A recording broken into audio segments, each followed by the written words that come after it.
additive.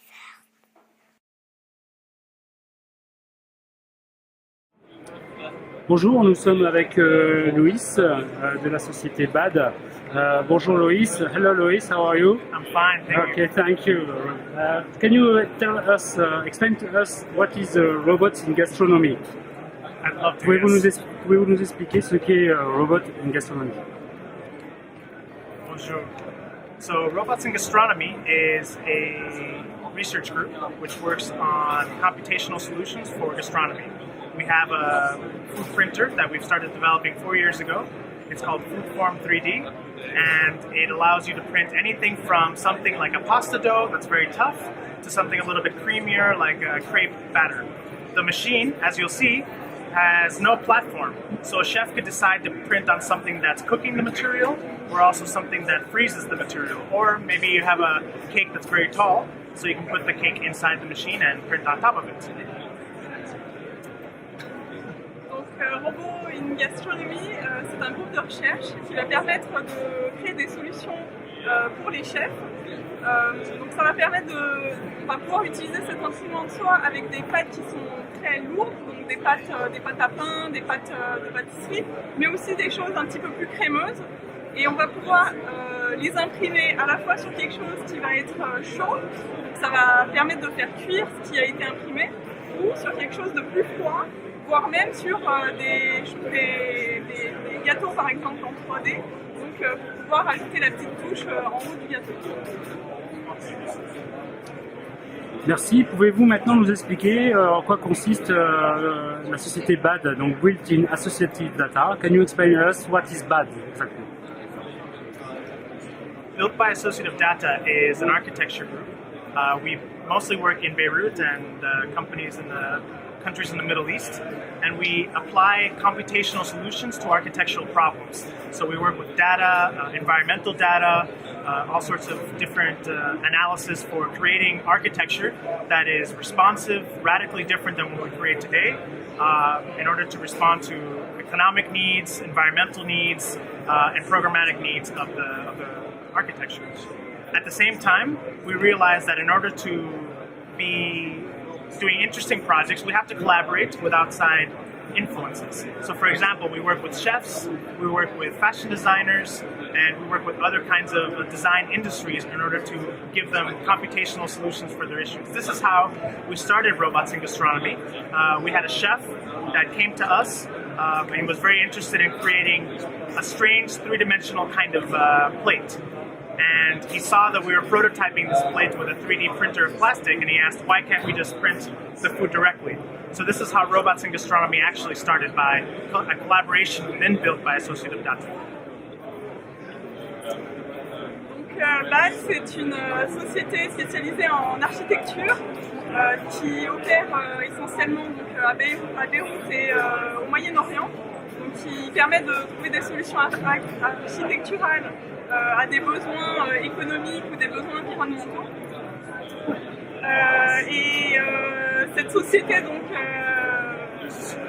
pense que voilà, il ne faut pas rester sur son cœur de métier, donc elle a décidé effectivement de collaborer avec des personnes autres, enfin extérieures à toutes ces questions architecturales, notamment des designers et des gens de la mode, des chefs. Et donc l'idée effectivement Robots in Gastronomy est venue effectivement d'un chef qui est venu les voir, qui leur a demandé mais finalement est-ce que c'est pas possible de créer quelque chose directement à partir d'un ingrédient alimentaire, et c'est comme ça qu'a été créé le projet.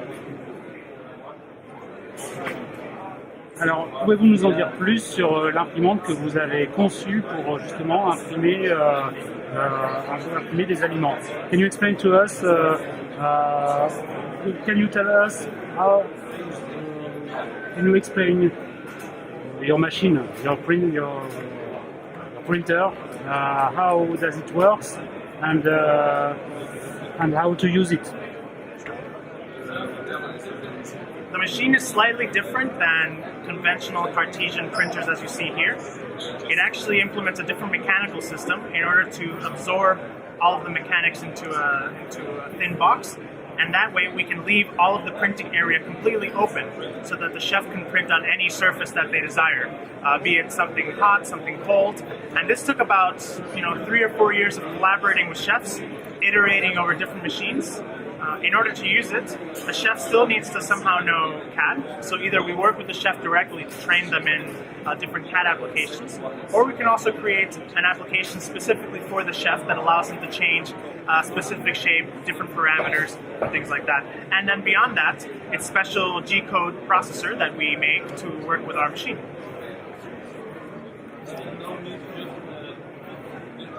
Donc par rapport à ce qui est présenté aujourd'hui sur le salon, donc la spécificité de Robots in Gastronomy est le fait qu'ils ont essayé d'absorber le maximum de matière au sein d'une plaque qui est très fine, ce qui a permis de gagner de l'espace, notamment sur la surface où ils peuvent imprimer, où effectivement on peut venir imprimer sur tout type de matériaux sans avoir effectivement de plaque. Il n'y a pas de plateforme en fait sur le bas, et donc on va pouvoir venir mettre une assiette ou quelque chose comme ça. La deuxième idée, the second was with the G-code. Yes, we have a specific G-code processor to work with our machine. Et donc il y a un processeur G-code qui est utilisé dans la machine. Et une dernière chose, il y a la possibilité d'utiliser une bibliothèque de modèles déjà fournis. Et il y a la possibilité aussi de créer ses propres modèles, donc d'adapter les formes pour pouvoir vraiment avoir des modèles personnalisés. Pouvez-vous nous parler du prix? Can you explain to us how it costs? How many it costs? So we effectively work with a restaurant or a catering company or pastry chef to create a specific machine for them.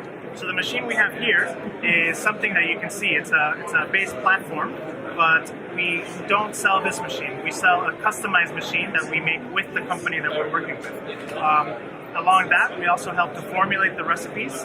We help to optimize the machine for speed of that particular dish. And we also provide the modeling services for the digital model. So this can range between 10 to 20,000 euros with a 6 or 12-month support contract for the restaurant or company in order to get them going and get them trained on to how to print in food. Donc Robots in Gastronomy travaille donc avec des chefs, avec des pâtissiers, non seulement donc pour fournir la machine, mais aussi pour pouvoir l'adapter, donc pour vraiment vous apporter une solution qui est personnalisée. Donc ils vont travailler donc, à personnaliser cette machine avec vous, à vous fournir la solution la plus adaptée, pour travailler aussi sur la vitesse, sur les ingrédients que vous allez y mettre, et vous former sur l'utilisation de la machine. Donc c'est une solution qui va coûter entre 10 000 et 20 000 euros, avec un contrat de support, d'aide, d'accompagnement dans l'utilisation de cette machine. Quels sont vos clients actuels et quelle est votre cible à venir? So who are your current customer, and what will be your future customer? Our current customers are catering companies that maybe have 1,000 to 2,000 person events.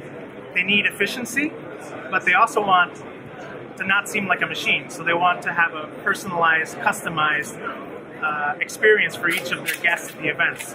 So this is one kind of customer. Another kind of customer is a pastry chef. Why should a pastry chef have to make 1,000 flowers when machines are perfectly good at repetition? Pastry chefs should be imagining the next amazing cake.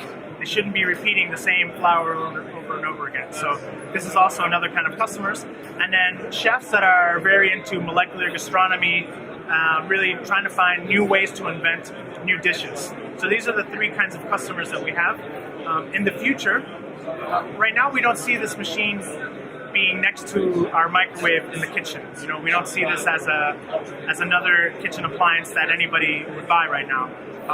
Perhaps in the future, it will start coming into our homes when it deals more with specific diets or specific nutritional contents that meals will need to have for people that have special needs. So the nice thing about this is not only that it can print a very precise amount of calories or different kinds of vitamins, but it can also keep track of what you've been eating, and people are terrible at keeping track of their intake.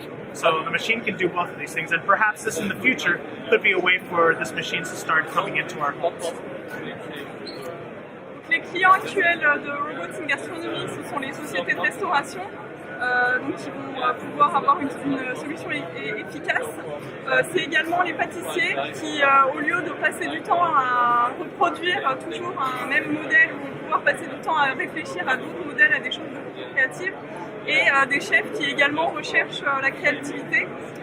C'est une machine qui, pour l'instant, donc est réservée plutôt aux professionnels. C'est une machine que Robots in Gastronomy ne voit pas encore pour l'instant comme un service particulier, pas à côté de votre micro-ondes ou de vos plaques électriques. En revanche, dans le futur, peut-être que ça va se démocratiser dans la recherche de maîtriser son régime nutritionnel ou vraiment de savoir ce qu'on a mangé. Donc c'est une machine qui va vous permettre de maîtriser en fait les aliments que vous consommez. Peut-être une solution dans le futur. Donc est-ce que ça signifie que par exemple les écoles, les hôpitaux, les maisons de retraite par exemple pourraient utiliser cette imprimante dans l'avenir? Qu'en pensez-vous?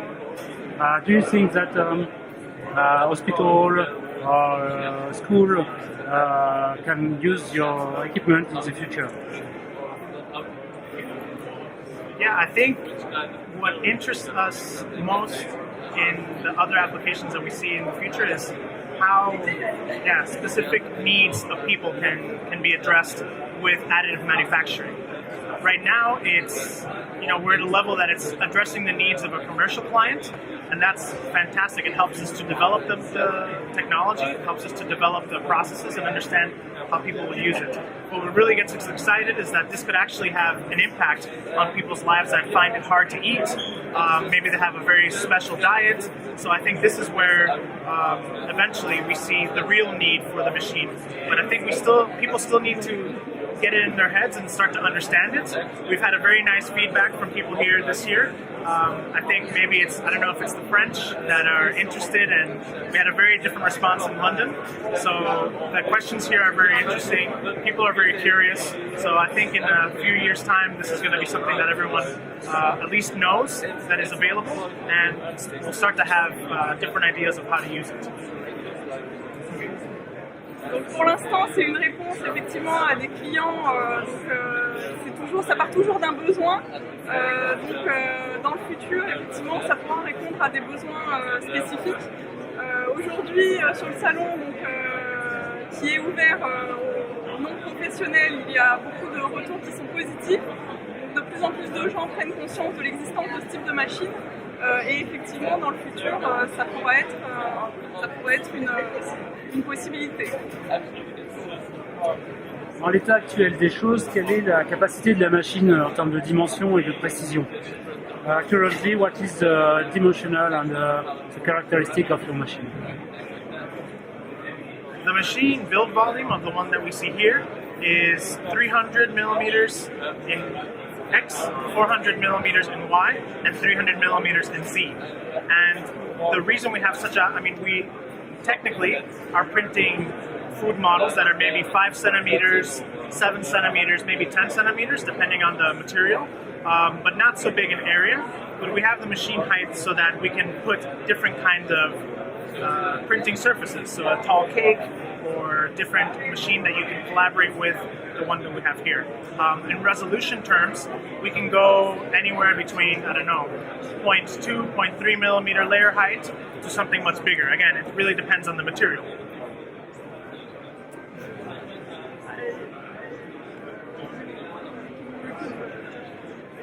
The numbers?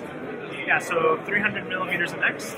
Donc en largeur, on va avoir 300 mm in X, in Y is 400 On va mm, avoir 400 mm en profondeur and Z is 300. et en hauteur on va avoir 300 mm. Donc pour l'instant en termes de... Yeah, 5 centimeters to 7 centimeters around On there. peut faire des choses entre 5 et 7 cm. But it depends on the material you put. Voilà, et ça dépend du matériau qu'on va imprimer. Alors justement, au sujet des matériaux, est-ce que vous pouvez nous donner quelques exemples de matériaux qui peuvent être utilisés, donc d'aliments, qui peuvent être imprimés avec votre imprimante? Can you give us some example of materials that can be printed? Sure. So today we're printing a buttercream frosting. So when we're not in a kitchen, we have to find materials that we find at Carrefour or wherever we are. So this is just some creme, some sugar, and some butter. But other things we've printed before are pasta dough, bread dough, potato purees, vegetable purees, fruit purees, meringues, macaron, crepe ice creams, chocolate, Nutella, pate. We printed a Bloody Mary cocktail as well. So really anything that you can spend time enough to formulate to work with the machine. So, very broad range. We'll recognize the words, maybe. Donc oui, donc on peut utiliser des ingrédients qu'on trouve directement dans les supermarchés comme de la crème. On va pouvoir y mettre de la glace, de la pâte, donc de la pâte à pain, de la pâte à pâte, de la purée, donc de la purée de pommes de terre, de la purée de légumes, de la purée de fruits, du pâté, du chocolat, du Nutella, voilà, une très très large possibilité, de très larges possibilités en termes d'ingrédients. Merci Loïs. Est-ce que vous pouvez nous expliquer, les dernières questions, quels sont les futurs développements, vers quoi vous tendez, comment vous allez améliorer votre machine à l'avenir pour les utilisateurs? Can you explain to us what are your future development of your machine, please? Well, right now it's really to better the process of the software side of things. We have a decent process, but we know that this is much harder actually than designing the machine itself. To make it really easy or make it really accessible for chefs and people who aren't trained in CAD to work. So this is actually a lot of the work that we do is to make interfaces and to try different ways that people can make models for food printing. There's a new model coming. I can't speak too much about it, but I think it's building on the knowledge that we've built. This is already the 5th iteration machine. So we have the 6th iteration, which will be a kind of a radically different mechanical platform, but with some of the same, let's say, software, firmware interfaces that we've developed. So mechanically it's going to change, but also the software really is what we're focusing on. Donc le futur axe de développement, ça va vraiment être l'interface, le logiciel d'utilisation pour pouvoir aider l'utilisateur à concevoir le plus facilement possible la forme qu'il désire. Donc là, le software est déjà bien avancé, mais effectivement, il y a encore des possibilités en termes d'ergonomie. Donc là, on en est, la machine qui est présentée aujourd'hui, c'est la 5e version. Il y a une 6e version qui est en cours, mais dont Louis ne veut pas nous parler trop en détail aujourd'hui. Mais donc il va y avoir des améliorations encore à la fois techniques et au niveau de l'interface. Ok, une dernière question, toute dernière question, quel est le type de produit, d'aliment ou quelle est la conception que vous avez déjà fait la plus originale? What is the more original architecture or food you are already print? The most original recipe that one of the chefs that we work with has done is sort of a tempura batter. So it's a batter that you can fry. So what he's doing there is he's making very, very common shapes like a cylinder, but internally the structure changes density. So the density of the internal structure goes from something very open to very closed. And when he fries that, the guest eating it does not see the internal structure, so it gets a kind of a surprise. So he's working with the element of surprise within the solid of the food, and I like this a lot. That the external shape seems very normal, but inside there's things that are happening that you couldn't do manually. Alors, si j'ai bien compris, donc il s'agit d'une forme qui était très simple, d'un cylindre qui a été faite par un chef, mais où il y avait différents types de textures. Donc de l'extérieur, on avait l'impression de quelque chose qui était très simple, et quand on goûtait l'aliment, il y avait cet effet de surprise, puisqu'à l'intérieur, la texture était différente. C'était Luis Fragada de la société BAD, 3D Print Show de Paris 2014. Thank you very much, Luis. Thank you so much.